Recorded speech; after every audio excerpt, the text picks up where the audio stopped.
Dr. Dana. Nafikiri wanasema ni kutoka Texas, Marekani au Chicago, if I'm not wrong, Chicago. Mabango yapo mengi. Yapo hapa mjini mengi, lakini yalikuwa ukifika Dodoma pale utaona kwenye roundabout. Kule Shinyanga ukiwa unapita utayaona mengi tu.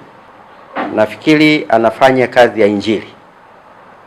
Lakini kabla ya injili kuna vitu vimekuwa vimetangulia. Mchungaji Rashid alipokuja ofisini alinipa huu mpira.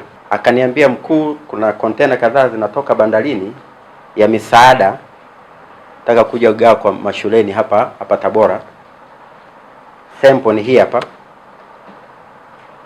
Kwa tutaomba siku hiyo uwe mgeni rasmi kwenye ugawaji. Mchungaji Rashid nikamjibu simple tu, nikamwambia wataalamu wangu wakijiridhisha na vyombo, mimi sina neno. Na intelligence yetu zote zipo vizuri sana. Wakawa na doubt ya rangi, alama zilizopo kwenye huu mpira, lakini na rangi zilizopo kwenye peperushi hivi. Lakini baadaye kwa sababu vyombo vinaendelea kufanyia kazi, wakasema hili jambo si jema. Rangi hizo na alama zilizopo zinaoanisha na alama ambazo sio za kimaadili katika nchi yetu. Kwa hatuwezi kukubaliana nao. Kwa hatua tulioichukua ni kusitisha mkutano huyo mwinjilishaji.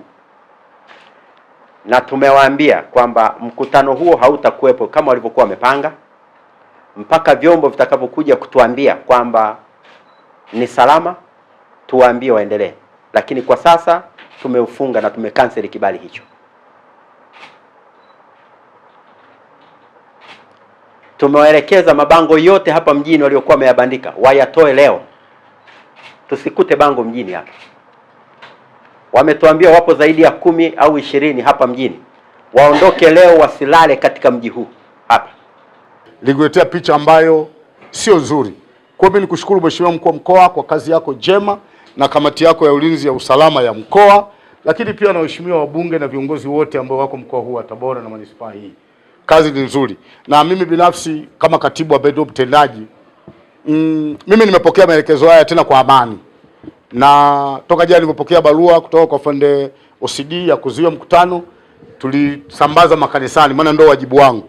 Kama mamlaka imeamua hilo jambo, maana katikati kuna ukakasi.